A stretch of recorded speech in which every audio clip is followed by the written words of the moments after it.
Thank you for coming back for one final hour, particularly to Carl. Carl has agreed to turn up just to go through the last hour. And I apologise for the fact that we didn't manage to get it into two sections. Relatively few slides to go through now. We're going to start talking about the advanced features. Just to recap, we'd got all the way, I think, through a description of a basic VNA and how it's put together, how the architecture works. We've done S parameters. We've talked about Smith charts. We've demonstrated the VNA, and we've calibrated the VNA. So we really have covered all of the, I hope, basic operation of the VNA. You'll have to tell me if you think we'd missed something out. We don't have a starter slide today because we're really just breaking into the end of part 2 again. And the first thing I'm going to talk about, if the slide would move, is some of the features that the engineers use to isolate the measurement they want from the measurement the test facility allows them to get. And this little picture here is depicts a very, very typical problem. In fact, almost every measurement you make with a VNA has this kind of problem associated with it, where the device that you're trying to measure does not have a connector. In the case of our test leads, you'd need either an SMA or a PC 3.5 connector. And so what I can do by connecting our test leads to a test jig like this is I can measure the reference plane here. I can get the S parameters for the input of this device. But what I really want, and what the spec sheets for the device give me, is the input for this point here. It gives me all the specifications for the device, not the addition of any losses or time delay in this track, and not any disturbances in that connector, all of which, as we know, are imperfect, right?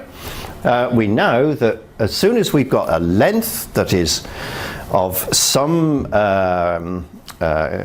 close approximation to the wavelength of the waveform that we're trying to test, then we're in trouble, and we need to try and eliminate this so that we can measure that. And the same would be true if this was if I put a connector on the end here. I'd be able to make a through measurement, wouldn't I? At the moment, this diagram just shows us making a reflection measurement on this single port. But I could have a connector here on my test jig, and then I'd be able to do a full 2-port on that device. But in doing so, I'd have to take out this and this. Now I'm just going to talk about this one here for the purposes of talking about reference plane shift. So this is the device we want to measure. We want the S parameters looking into there, not looking into there. But this is the only one we can connect to and measure. All right? Now, the first way that we can eliminate the effect of this is to shift the reference plane. And the PicoVNA supports, the PicoVNA 106 supports 2 methods of doing this. Number 1 is that I can remove the DUT like this. I remove the DUT, I can connect the lead, and I can press auto reference. Now what that will do is it will find this open circuit, and it knows where this open circuit is. It knows exactly then how far away it is. We don't need to know any length here or any propagation delay, because we just measured how far off in time that end point is. Yeah, so this is the first thing we can do. We press auto ref. Here it is, it's in the enhancement menu. These are the reference plane shifting controls. The alternative way of doing it, because this might not be perfect, because of course actually it's going to find this edge here And some might argue that the device starts here. Yes, so it depends whether autoref is going to be good enough for the measurement that you're trying to make. But if it is, then autoref and you're there, and all of the measurements now are going to be compensated on S11, on port 1. They're all going to be compensated to here. Now, if it's a 2-port device, you can go to S22 and you do the same, autoref. And then you go to S21, autoref. S12, autoref. Now, they're all, so all of the S parameters can have a different reference plane shift. Okay, and that's a flexibility that some engineers like to have. Now you think, well, wait a minute, why would I need 2 for heaven's sake? Because here is my length, so surely that applies to all port 1 measurements. Okay, but some people for S21 and S12 like to start to consider the middle of the device. I'm not going to go into why, but you need the flexibility, and not all VNAs provide you with this level of flexibility to set up different reference plane distances on all of the reference plane shift. So it's reference plane shift on a per parameter basis. Okay. I could have done this for an adapter, a port adapter. I could have a port adapter here, couldn't I? I could just put one on, or I could put on a test lead that was from maybe SMA to SMB or something, you know, another connector type, an MCX type connector, and I could eliminate the length of the lead just by doing autoref to the end of the lead, yeah? So it's reference plane shift regardless of whether it's on a board or in a cable or anything, all right? The other way of doing it is to manually enter the length of the feed line and the effective dielectric value of the feed line. That's something that the engineers know for their PCB material or for their cable. It's a specification for those materials. The effective dielectric tells us how much different the dielectric is from air, and it affects propagation delay. So as soon as you've got something less good than air, things start to slow down, and this is why in cables we talk about propagation delay being 2/3 of c, the speed of light, whereas in air it's c. So this determines the propagation velocity and ultimately the time delay in the feed line, and so you've set it manually. You can put the reference plane wherever you like, because you can't always take the device off. So you might need to set it manually. You know, taking off an FPGA with 250 balls on the bottom or 1,000 balls on the bottom is a bit of a hard job, isn't it? So it's sometimes better to do it with the manual. Now, so the reference plane shift, what it's going to do, it's going to tell us the time delay here. It's going to account the time delay, therefore it's going to correct things like phase. We don't know anything about the loss of that line. Now, hopefully that line's quite short, or the adapter's quite short, and the loss in your measurement is quite small. So reference plane shift doesn't correct for the line losses or non-flatness, so the connector will have some discontinuity in it and it won't correct for those, but that's going to be okay for very, very many test scenarios. Not all, but very many, and this is what people do most of the time, is just shift the reference plane.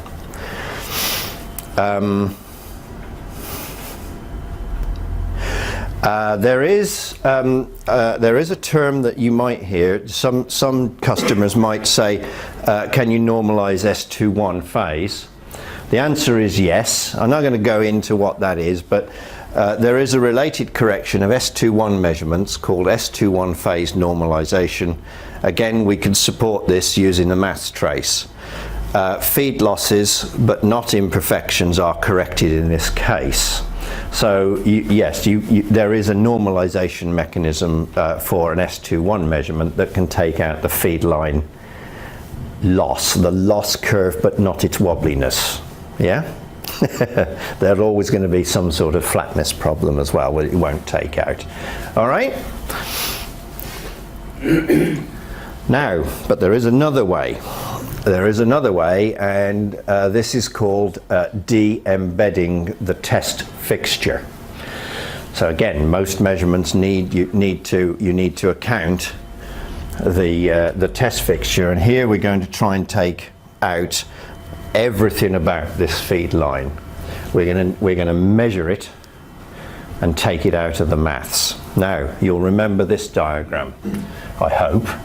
We said that once you knew S parameters for any particular component or lump of transmission line within a system, you can combine them to make up a complete network. And you can do this in the simulation world if you wish. You have S parameters for your device, S parameters for the feed line, S parameters for the feed line on the other side. Combine them mathematically, you know what the performance is from port 1 to port 2. Yeah? That's embedding. You embed the feed lines either side of the device. You add them together. It's more complicated than adding, it's matrix addition, but there you go, vector addition as well. However, you can also consider this to be, so this is our device sitting in the middle of a board with two feed lines. We can consider this up to the device to be network 1, and we can have 4 S parameters for it. And then the device is unknown, set of S parameters, and then we can measure this and get a set of S parameters here, right? And then we can de-embed from any measurement we get on the VNA. We can de-embed these two, and the VNA will display the device itself. Okay? Now, the way that works is, first of all, you have to measure your input network and your output network. Now, this is tricky because you can't connect anything to this network point here. Take the dot away, how am I going to connect to there to measure it, right? And the whole measurement of test jigs is a little bit of a science, but the people that do it know how to do it, okay? It's a little bit of a science, but I can give you one way of doing it, and it tends to be that what you do is you put a very, very small connecting piece instead of the dot, and you measure from there to there and get the S parameters for the whole lot and say, well, okay, so it's symmetrical on both sides, so I can apportion half to each of those test lines.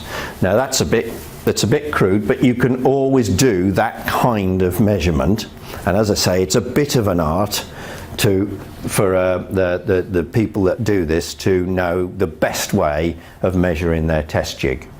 Same applies, for instance, to adapters. If I wanted to get from PC 3.5 and test an N device, I'd have two adapters, the SMA to N, but these adapters, all I can do, I can't measure this N port, and my test lead doesn't have that, right? So all I can do is it's kind of join them together, measure the two, and then apportion. There are other ways of doing it for the artists. However, what you do is you get two touchstone files, and if you port 1 network, now you've got to get this round the right way, but you tick that box and it will ask you to load the touchstone file for the port 1 network. It'll ask you for where it is, and you just navigate to it and select it, and then port 2, and then you can enable de-embedding or turn it off with those controls there. So you can measure the whole lot, take the feed lines out, measure the whole lot, take them out, yeah? Okay, so that's de-embedding, and you could see that that's going to be an important mechanism for a VNA. Not every one of our competitors has de-embedding on it. You've got to be able to say yes when you go in with a VNA. Have you got de-embedding? Yes. Can you name names? Yes, I can, and I will later. We'll do a competitive analysis, and we'll see later. I suspect it's an optional extra on a certain manufacturer. It isn't, no, it's just one of these things that gets left out. There's some quite chunky maths behind this sort of thing. So, unbelievable really that it's left out. You can see how important that measurement is, can't you? If you're going to compare the device with the spec, you're going to have to measure the device, not the blinking test jig.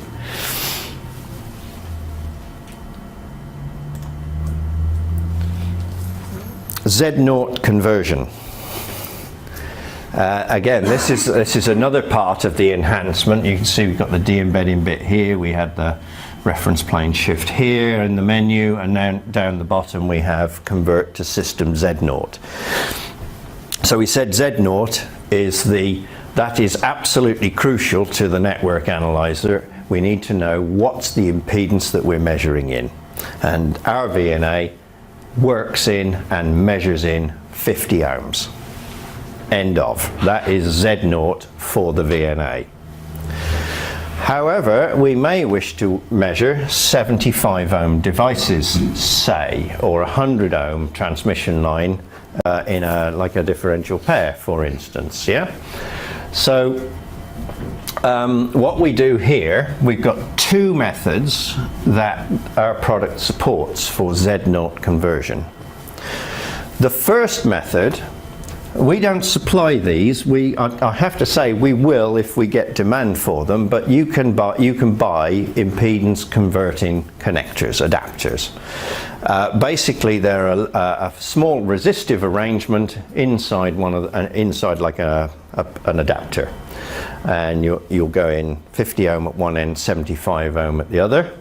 The connectors have different geometries because in 75 ohm that pin in the middle is going to get smaller. Yeah. So these are 75 ohm port adapters. Now, in order to calibrate this, you will need a 75 ohm cable here and a 75 ohm DUT and a 75 ohm cal kit.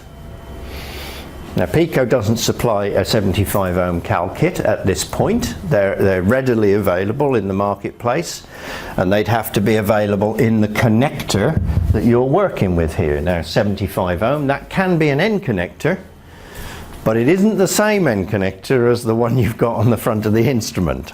Don't mix them up, they will wreck each other, yeah? Simply because the pin dimensions are different. It might be a BNC that you've got on here. It might be that, I forget what the name of the adapter is on the back of the television for the aerial, but yeah, that's a 75 ohm connector on the back of your TV at home. You need a cal kit in the connector and in the impedance. Okay, that's one way of doing it. And the other way, then you simply convert all the measurements on here. You tell the instrument that you're doing this, and all the measurements are in a 75 ohm system. This one uses maths to do the job. This one, we have a 75 ohm DUT, but we have a 50 ohm test jig. All okay if you can imagine a 50 ohm connector being mounted on your 75 ohm test jig. Yes, it's a 75 ohm jig, but you've got to put a 75 ohm connector in somewhere, yeah? And you've got to transition. So somewhere in the system there'll be a transition to 75 ohm. But what I'm going to assume is you've got 50 ohm cable here, 75 ohm DUT, 50 ohm cable here. I cal this with my 50 ohm cal kits, and then I mathematically compute the conversion to another system. And this is convert system ZNaught to this number, or external ZNaught match. So you tick the appropriate box for the appropriate setup that you've got, and you've got a 75 ohm measurement solution or 100 ohm or whatever impedance. We can support 10 ohms through to 200 ohms as a ZNaught. Now, you're not going to satisfy every single 75 ohm customer with this, but you're going to lose a bit of dynamic range when you do this. But then in general, 75 ohm work, a lot of it is lower dynamic range. You're going to lose 6 dB in the one case and 12 in the other, I think. I think that's 12. Is that 6 or 12? Oh, I will have to check my facts there. I'll have to check that with Nils, but it doesn't go any more than that. It's something of that order in terms of dynamic range. Some people will still want a 75 ohm VNA, which we don't have. Now, I've got a little FAQ answer up on already, because this question will come up. Do you do 75 ohm? And the answer I give is along the lines of, we will be monitoring the situation. My take on the market at the moment is that 75 ohm is all about driving antennas, particularly older antennas that are fairly simplistic in the way they couple to the ether.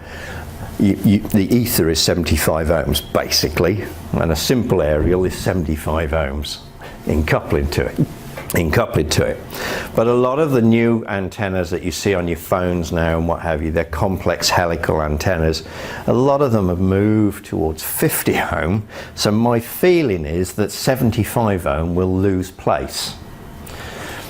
Could be wrong though, and so I'm looking for market feedback there, and we're already seeing some come in. There's still out there people using now quite old 75 ohm VNAs, and they're looking to replace. So we're not turning away. What we have to do inside the VNA is these connectors have to change on the front of the VNA, and the directional coupler behind has to be a 75 ohm coupler. So it's possible, but we don't plan to do it at this point. Okay, and as I say, that answer is written out on the fact page.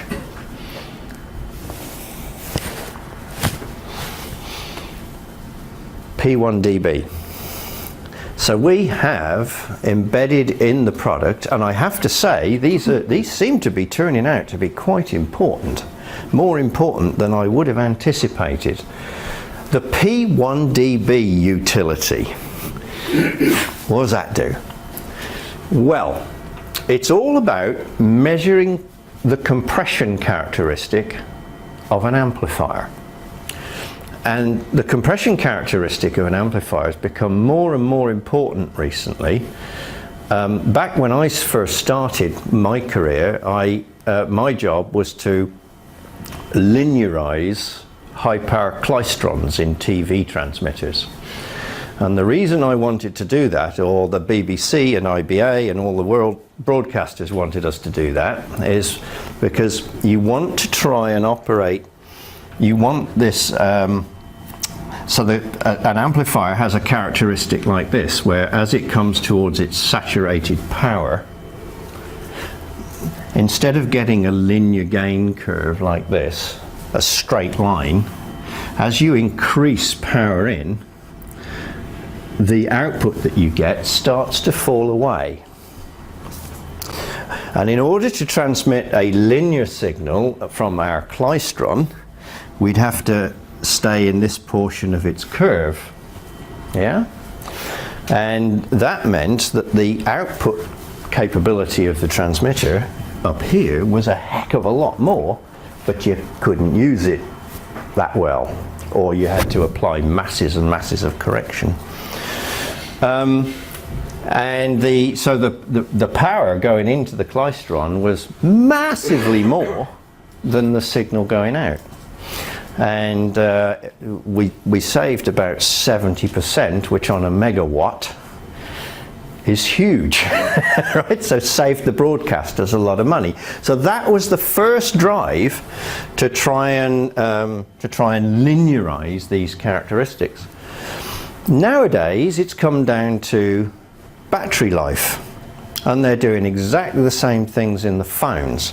They want the battery to be capable of this output power. Is that me? I do beg your pardon.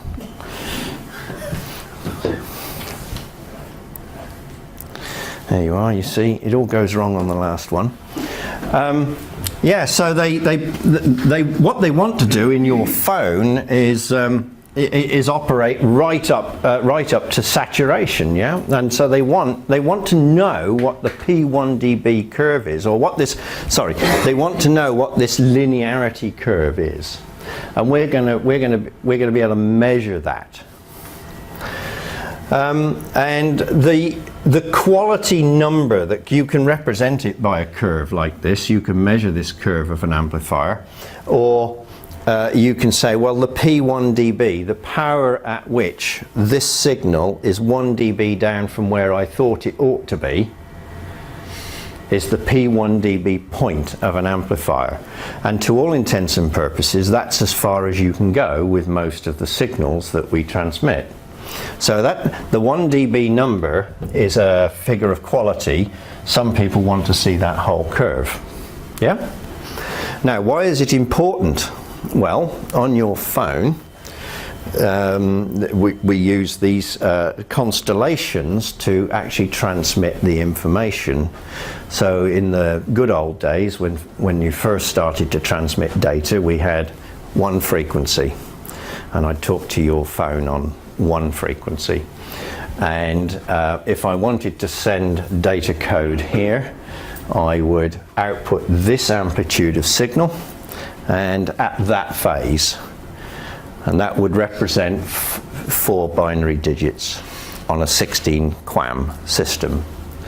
And you can see I've got 16 points on here, and then if I transmit that one, or I can transmit that one, yeah, and I'll get the data to you.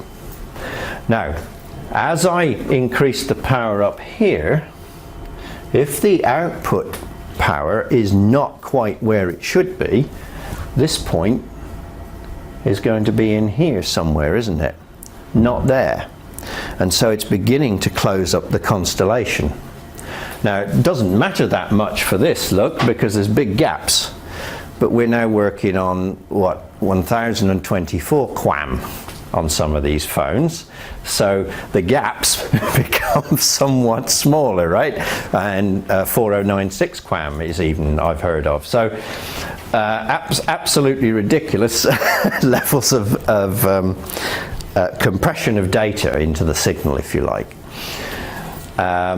No, that's not. It's not compression of data. You're squeezing more and more data through by using a tighter and tighter constellation. So you're going to need to know how your amplifier compresses, so you know how it's going to distort the constellation. That is called that's called compression. This characteristic is called compression, and 1 dB is the 1 dB point is the figure of merit. Nearly all RF amplifiers have a specification, the P1 dB spec. And it's performed at one frequency? So I talked about one frequency there, but in fact, your phones nowadays, just as you walk around the room, they're going to be finding the best frequency to get the data to you. So actually, while you're walking about or traveling about in your car, the phone is changing frequency, so it hops about. So you're going to need to know how the characteristic varies with frequency 2. So that is then done as the user sets that up as separate tests, frequency by frequency by frequency, or it's something that is automated or swept. Yes. Okay.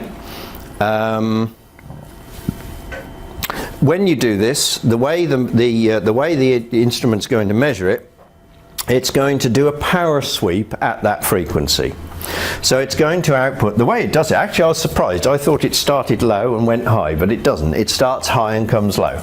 So the input power from the VNA is going to be up here, and it's going to measure that point, and then it's going to move by about a dB dB, dB, dB, dB, dB. So it's going to do a power sweep in 1 dB steps. And then it's going to apply the maths, and it's going to try and find a linear section, and it must find a linear section. And it's going to then fit a curve, a second order quadratic, to the data, and it's going to find the P1 dB by interpolation between points. And this can go wrong in 2 ways. Like I say, it needs to find a linear bit. So if you're not riding round that curve, if you're on here and it's curved already with the lowest power that we output, we're not going to find it, right? And it also might be that you don't output enough power to get the P1 dB, and then it's not going to find it. And you'll see it in the video sometimes, no, you won't see it in this video, but sometimes, and I'm sure Stuart's seen it, you sometimes get a question mark. It can't work out the P1 dB point. Let's see the video. You want to light off? Yeah, it's probably best. All right, so the example I'm going to use is this amplifier. It's a non-insertable device, this one. And the first thing we're going to do is we're going to establish, or we need a, what's he doing? We need a calibration of S21. I'm sure that's what I do first, but we'll wait and see. So I fitted the DUT, and you might be able to see the S21 has come up to this point, but I haven't got any gain yet. I've got no output signal. S12 is down here. This looks pretty badly matched, and this looks pretty badly matched. Turn the power on, and the signal has gone right off the top of the screen. So this is because I've now got gain, and I've got, look, plus 10, 11 dB coming out, and this is the flatness curve of the amplifier. S12, this is the signal going back through the amplifier. Well, thankfully we don't get much going back through the amplifier. That's minus 30, and here's the match. And what I'm doing is just setting up the display to give myself a reasonable view of the whole thing. And then I went up to the utilities menu. No, I didn't. I went to the calibration, sweep and calibration menu, and I'm just going to quickly establish a 201 point S21 cal. So I'm just going to do an S21 cal here. It's 201 points because we're going to do sweeps at each frequency, and so we support up to 201 points of frequency. Yeah, if we went further, it would take ages because we're going to have to calibrate every single one of those points. Next, we establish an S21 calibration for the non-insertable device. With these test leads, which are the ones that you get in your kit, your demo kit, I've used a port adapter. So I've got a port adapter in, and I'm now going to calibrate as a non-insertable device. And it's saying terminate ports 1 and 2.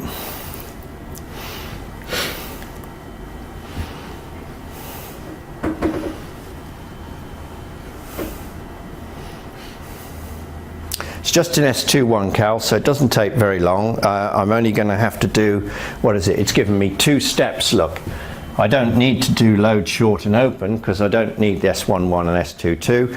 I only need to measure isolation between the ports and the through, the transmission characteristics. Now, when I've finished tightening here and I press the button, that calibration is it'll be instant because it's only 201 points and it's only one sweep.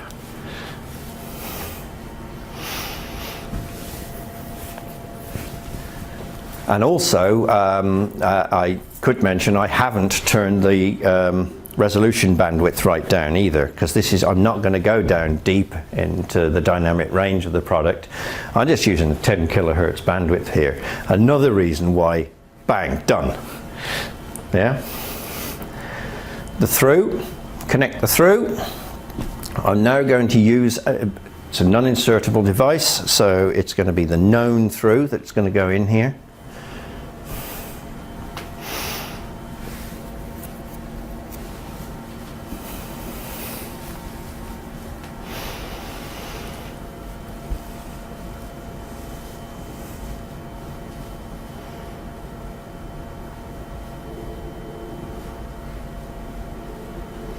Oops, that's the known through.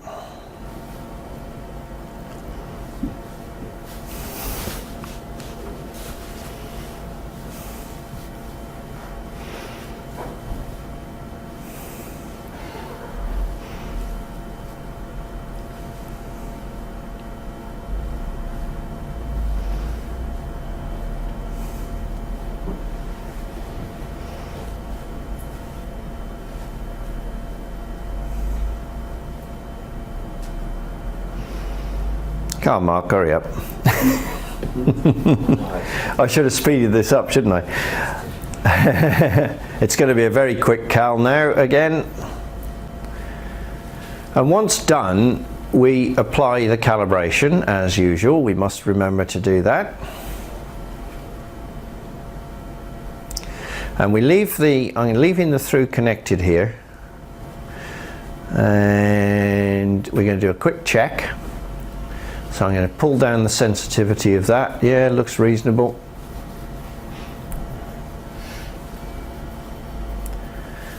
Put it back.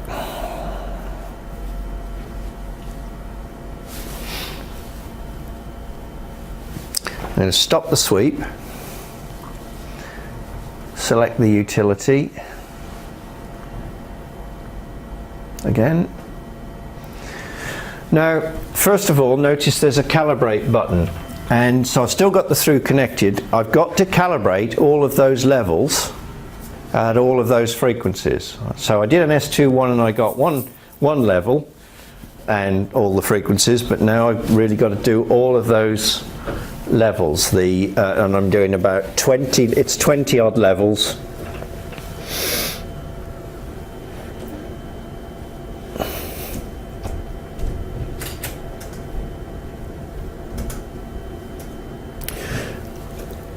And now I'm going to reconnect the DUT. Again, it's walking me through the process. I calibrated, and now I press start, and it says connect the DUT.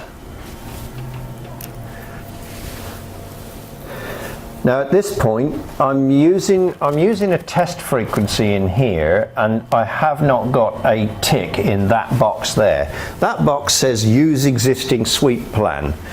So I'm not doing that. At this point, I'm going to be testing at this frequency here. I forgot in the video to record the fact that you have to set the frequency. So apologies for that. But this is going to do, I think this is 880 megahertz. It's going to do a test at a single frequency to find the P1 dB point at a single frequency. So I'm connecting the DUT. I press OK, and it'll be an instantaneous measurement. There it is. And we've got, here's the gain of the amplifier, power in, power out. The gain of the amplifier rolls off as power in gets high. And here's my curve that we were looking at earlier. That's the nonlinearity of this amplifier. It's not bad actually. It's got a nice tight knee up here, so I could probably use it all the way up to here, couldn't I? P1 dB was 10 dB. The gain was 13 dB or thereabouts, yeah? And it was an instantaneous measurement. Now I'm going to select, because I really want to understand P1 dB across the whole of the 10 megahertz to 6 gigs or whatever it is I'm using. Yes, it is. It's 12 megahertz all the way up to 6 gigs. So this time I am going to have to cal more. Previously I only calibrated, I said I was calibrating the whole lot. I wasn't, because I was doing it just at one frequency. Now I'm going to do it at all the frequencies. I'm going to calibrate 20 levels at 200 frequencies.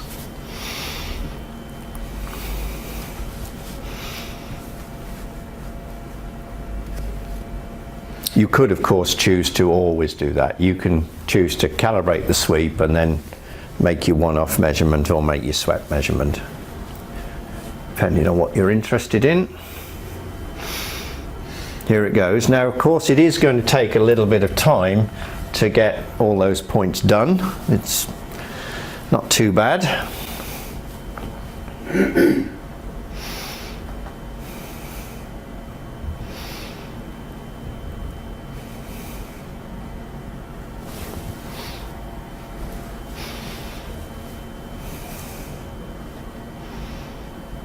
And test, connect the dot.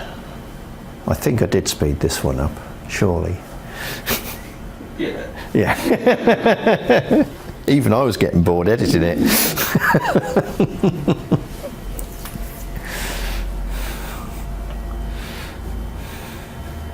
Of course, all you youngsters can do it that quick, can't you? Mm-hmm. Yeah.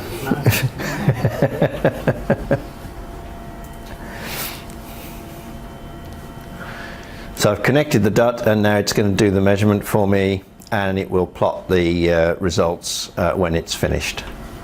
So here it is, it's doing the sweep. Now you can see P1 dB and gain being calculated here, look, as it's going along.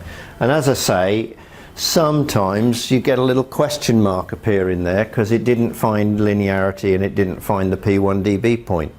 Now when that happens, what you do is you start to use attenuators.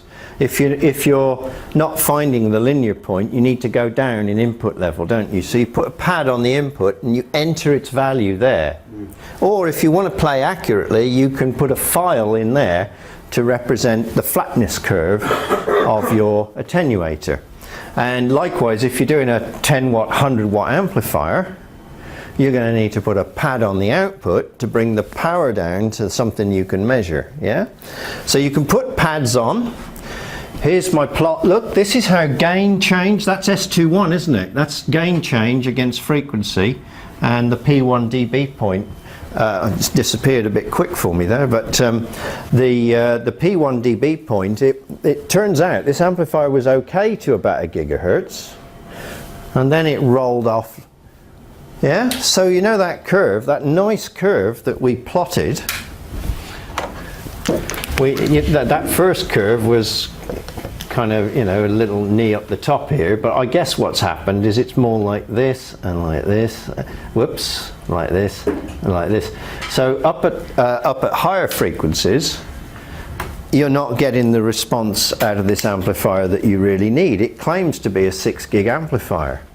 Yeah, it works to 6 gigs, but you ain't going to get much output power out of it at 6 gigs, yeah? Very important, and I'm sorry, that wasn't a very good pen, I do apologise.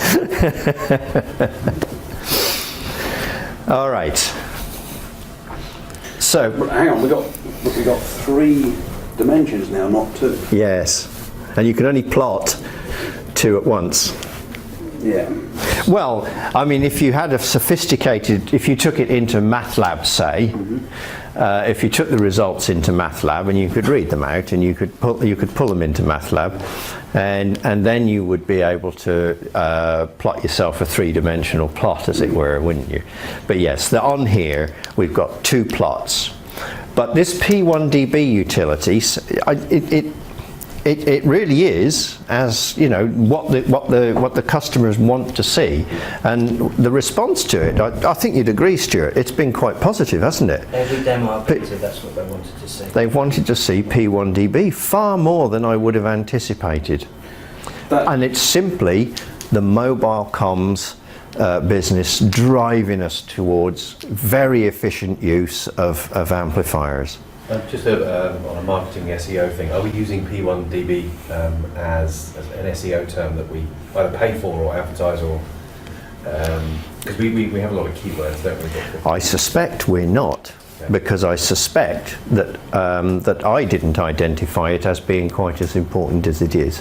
So that's a good point, and we must look at that. Yeah, it's either either we should use the words gain compression or P1 dB, and yeah. That 3-dimensional MATLAB plot would seem to be a really attractive thing to... Well, they're always attractive. I have to tell you that the vast majority of us engineers, 3 dimensions, it's okay for a quick glimpse, but you pretty much always have to come back to something that you can get your head around. Three-dimensional pictures they are lovely when you're demonstrating something, but on the bench, what people really want to see is, yes, you can do power sweep, and that we can. I can show you just briefly. The if you connect port 1 to a picoscope, and this is a low. I was working at low frequency here, so that we were well within the bandwidth of the scope. So here's that power sweep. I said, you know, I've got 50 points here. I went for a 50-point arrangement, and there's its output into max power, bump down, max power. You can see that happening on port 1 when you're making this measurement. That is what it does, and then this is a zoom of just one of those. Yeah. It takes about 6.7 seconds to do 50 frequencies. Right, now there's another utility, very, very similar, and so similar that I didn't do a video of it, but the utility is virtually the same, but this one deals with AM to PM. So the thing is, when you start to drive into this nonlinearity curve of an amplifier, not only does it start to compress, but it also starts to move phase of your signal. It's changing the shape of the signal, and that's tending to move phase. And what that does to the constellation is that as I go to low, if I'm a low power code, it's in the right place, but a high power code is shifted around the circle somehow. So again, I've got now another distortion, and this is when I'm sure you will have all seen constellations on certain test equipments where, you know, this circle is getting wider and wider, and this is what happens. It's compression, it's AM due to PM, number of other effects as well. So here you go. This is PM phase mod due to AM amplitude mod. Yeah. So that's amplitude mod, and it causes that to happen. So again, a very serious problem.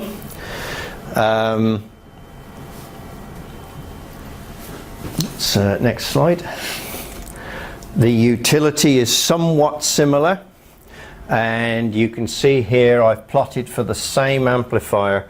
This is how phase falls away with input power. So this is input power going out here, and this is degrees, and I've got what, minus 45 on here. So as input power has gone up and I've gone around the compression curve, I've got all this phase shift. 45 degrees, a heck of a lot, isn't it? I'm not going to get that code back, am I? Yeah. Now all of these characteristics, PM due to AM, and compression, the way the phones get more out of their amplifier is they pre-distort the signal applied to the amplifier. So they generate antiphase and more amplitude, and they try and compensate all these nonlinearities, and therefore how important is it to measure them? Vital. And I bet they change with battery. They're going to be changing with battery level as well. So you're going to need to be monitoring battery level and I bet they do. I don't know that, but I bet they do. Okay. So those are the two main utilities. There is also a utility for operating the instrument as a signal generator only, the SIGGEN utility. So you can use port 1 as a signal generator of just carrier wave. It has level and frequency flexibility and an on-off control. So just as a simple sine wave generator, 300 kilohertz up to 6 gigs. So extra flexibility in the product, if you like. That's a further simple utility, and they're all under the utilities menu up here. And that really gets us all the way through the instrument. the next 4 slides are a competitive analysis that we can't look at in detail, because when you're analysing whether our product will be better in a certain application than somebody else's, it depends what they're trying to do, doesn't it? And so what I've done is tried to prepare a competitive analysis that pulls together all of the key specifications of a VNA and all of the key features, so hardware specifications and software features, and I've tried to list them all for every instrument that I think is in our arena being the 6 to 10 gig arena of spectrum analyzers, or vector network analyzers, actually a bit lower, 4 to 10 I think it is. Put them all together in a big spreadsheet, and I'll just show you what the spreadsheet looks like. And I've color coded it, and I've color coded it to try and highlight where a particular product has strength that is standing out in some way and generally is quite an important parameter. And then I've used red to say where a product is perhaps not performing quite so well on quite an important parameter. Yeah. And then down the axis here, I've got, and there's another slide, so it's going to be 2 slides of hardware that we're competing against. The basic players, we've already talked about copper mounting. These are USB boxes. They entered the market, oh, I forget the history, but it's probably of the order of 5 to 10 years ago, I guess. They've been about quite a while. They entered the market with USB products. That really is their product. They don't do anything else of substance. It's vector network analyzers. They have a range of boxes. They have a small portable. This is one of their older products, and this is one of their bang up-to-date Cobalt line. These older products were the planar engine, which we talked about in one of the previous sessions. We talked about the Russian engine. So they were stuck with that for a while. But the Cobalts, they've moved on. Although this one is a 9 gigahertz, they are now, they've moved up in frequency. So they are taking on some of the major established VNA players. Down here we've got Anritsu. They also have gone into USB. They were a benchtop and then a handheld provider of VNAs. They've also moved into USB products, and these are quite popular, the Shockline range. They're somewhat larger. These photographs they indicate the size of the box, yeah, as accurately as I could. So we're small and portable, so is the copper mounting there. That's bordering on not that small and portable. You can see we have a considerable strength here with $6,000, because there's nobody else in this map that's going to have that price. So that's a considerable strength. And then of course we're competing. I don't know the price of this one, but I can assure you it's big. These red numbers, these are obviously not that competitive against the middle of the family. This is kind of the established price point for USB type products in this arena, something like $12,000 to $15,000, and we're at $6,000. Now, if you go through the numbers, and we're not going to do that now, but in general, you can see that copper mounting on paper is looking pretty competitive with the products that they've got, and that is a reality out there. On paper, copper mounting do quite well, even against, they really gone for it and packed the features in, packed the performance in, and tried to take the bench tops on in that way. And so on paper they look great. What I'm hearing from the marketplace is that is that they do have some quality issues. I don't know any more than that at this point. And particularly, I don't know whether it relates to the old Russian engine or whether it relates to the whole product line. So if we pick stuff up, I'd be interested in hearing. But on paper, they're a very strong competitor. But in practice, we've had plenty of copper mounting customers on the Pico stands. So strong, but don't fear them. We do quite well on some standout performance here. We have very, very good port match, which the copper mounting people recognized immediately they came on the stand. They saw what we were measuring and how we were displaying it, and they went straight away. They said, "You've got 20 dB port match there, haven't you?" Well, I said, "No, not quite, 16, but our cal kits are very good as well." So they saw a quality of measurement on our product at this much lower price that stunned them. And you can see that there are major players that have really quite bad uncorrected port match. So Anritsu, 8 dB. They have to have an exceptionally good calibration regime to compensate that sort of really quite bad port match. So we're at 16. You can see these numbers from copper mounting are pretty good, and that's one of the things they pride themselves on, and they were a bit damn worried when they saw ours. Here I've tried to list all of the features that you might get, and I've crossed out ones that you don't get. Yeah? And you can see we're really pretty good, even against the strongest player. These guys tend not to have quite important things, or you have to pay for them. So I've marked them down.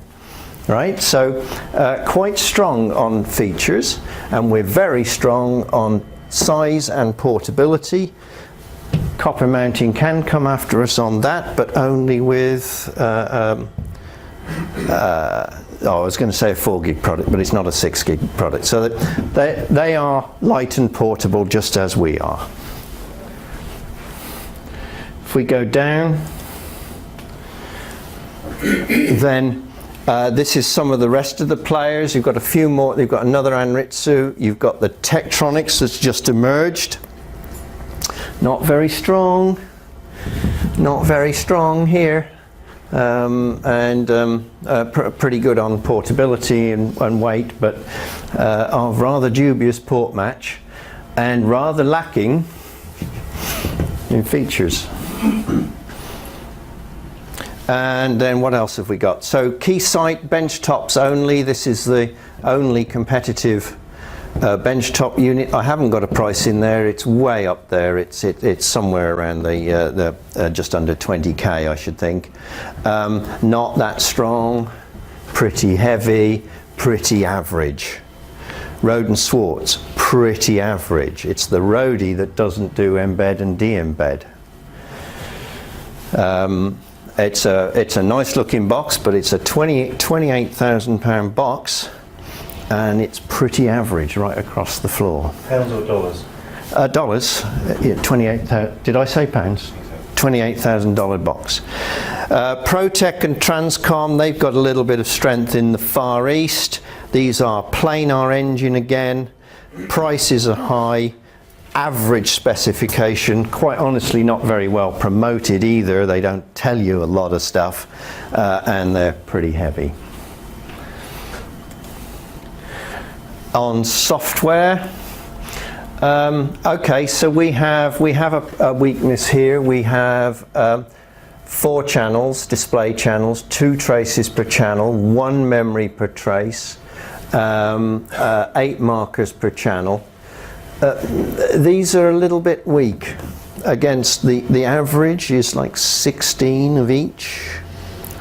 Now in practice, I thought this was quite important. I don't think we've had any kickback at all on this one yet.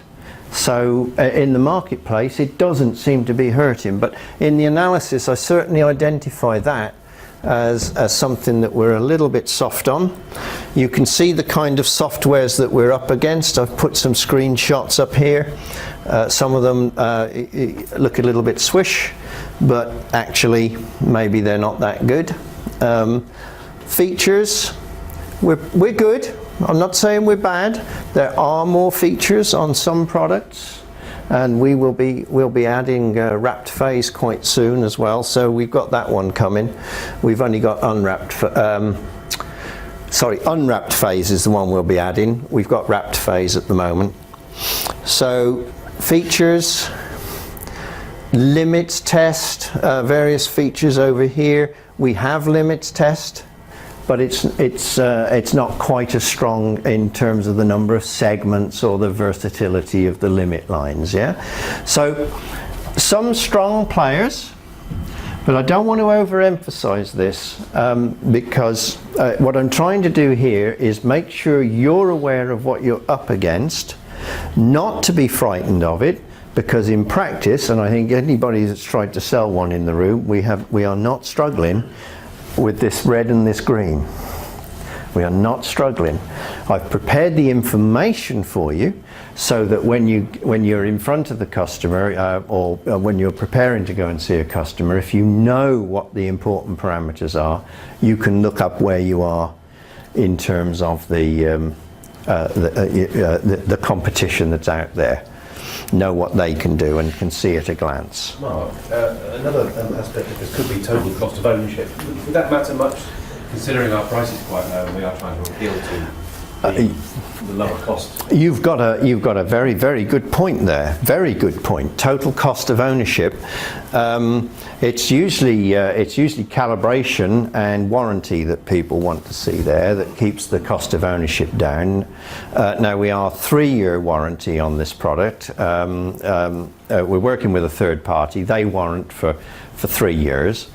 Of course we'll be measuring data, and I'd like to get it to 5 like the rest of the scopes, but 3 years is good in the marketplace. And then calibration, the cal standards can go to any cal house for calibration, so you can calibrate the cal standards in your country. They can come back to us and we cal them quite cost effectively. I'm just forgetting what my price is for calibration on cal standards, but it's really quite low. But I will only take our cal standards. I won't be calibrating. I'm not setting up as a cal house here. We'll take our cal standards and cal them. But they can be calibrated in country as well. It's a fairly standard process. Is that enough on cost of ownership? Yeah, I was thinking warranty myself. Yeah. And of course, if your hardware is reasonably low cost in the first place, then its service costs are low. And likewise, test leads tend to wear out or tend to get damaged, but then we're very cost effective and high performance on our accessories as well. The cal standards, if you damage one, you don't have to replace the short, the open, the load and the through. You can disassemble.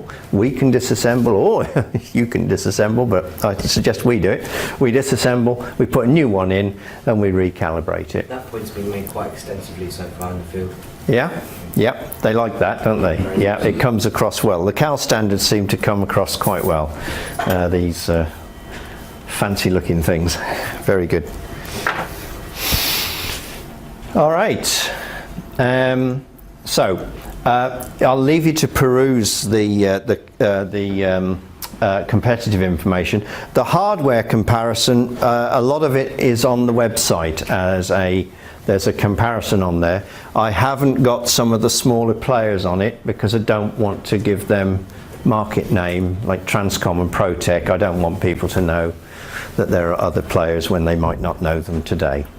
The full sheet is available where? The full sheet's available in this spreadsheet, in this presentation. So the slides will go up on the portal. Yep. The slides, I think, have they gone up? He was going to do that. Anyway, the slides are going up on the portal. It's a big file because it's got all that video in it, but it's 1.1 gig, so sorry about that, it's huge. So the information is there within the slides. And as we think we need it, we can add to the competitive analysis on the web. I'd just come to a starting point first. Now, here's a slide that you don't expect to be in a new product introduction. The statement of volatility. What product manager ever put that in their introductory training, eh? Right, it's really, really important for us. Our statement of volatility says, everything's volatile, you unplug it, everything's gone, right? The hardware stores nothing. Now the benchtops have got a real problem with this, because a VNA can measure the performance of components in whatever it is you're trying to make. Military, security, whatever. And if you've got the measurement of the components, you will be able to determine the performance of the system in some cases, right? So VNA measurements are super, super sensitive from the security point of view. And we can proudly say, unplug it, and you can bring it straight out of your secure environment. All the data is on your Windows PC, which of course they have and keep within their security environment, their secure environment. Just for good measure, so that's a good strong promotional point for secure environments, obviously. I've added in the declaration of conformity, no surprises there. I'm also going to highlight that we're treating frequently asked questions very, very importantly here on the VNA. And that's because the VNA tends to raise some quite complex questions, and as I get them, we write a FAQ to try and deal with them, so that you have a point of reference, or the customer has a point of reference. So those that are up there at the moment, will you be making a 75 ohm version? How do the TDR, TDT capabilities compare between the sampling scope and the VNA? Are there any plans to provide alternative connector types, N types, BNCs, so on and so forth? I can tell you that I am going to be looking at the N type. That was part of our review this week, and we said we would do that. Does the 106 support frequency offset? No, it doesn't, and there's an answer in there to tell you what that's all about. Mixed frequency and frequency offset. The data sheet quotes measurement speed. Article about that. 1 dB and AM to PM, what are they and what the utility is used for?